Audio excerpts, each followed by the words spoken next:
Alaykum do'stlar, bizda 31-savol tahlili. Ro'k yutog'iga chang'i uchish uchun bir bemor boribdi. U bemorning kasalligi shuki, balandlik kasalligi hisoblanadi va bu balandlik kasalligiga qarshi kurash uchun dori preparatlarini qabul qilgan. Bu dori ingiberlash mexanizmi qanday deyilyapti? Bu qaysi ingibitor qaysi turiga kiradi deyilyapti.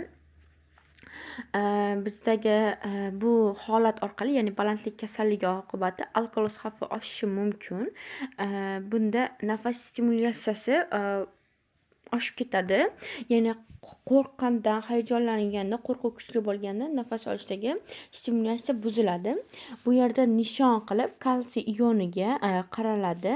Bu karbogidraza ferment orqali boradi bu jarayon, ya'ni SO2 ga suv qo'shilish natijasida karbogidraza fermentining natijasida bikarbonat ioni hosil bo'ladi. Endi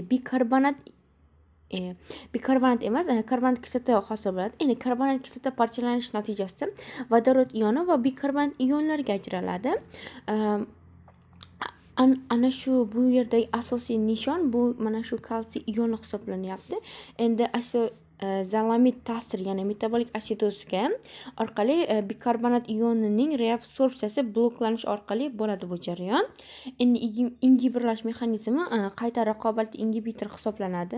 Ingibitorning guruhiga to'xtalgan bo'lsa, bu yerda substrat sifatida kalsiy ioni qaralyapti. Bu yerdagi asosiy mexanizm mana shu SO2 ga suv qo'shilishi, karbogidraza ferment ta'sirida karbonat kislotaning hosil bo'lishi va karbonat kislota parchalanib vodorod ioni va bikarbonat ionlarini hosil qilish orqali mexanizm ketyapti.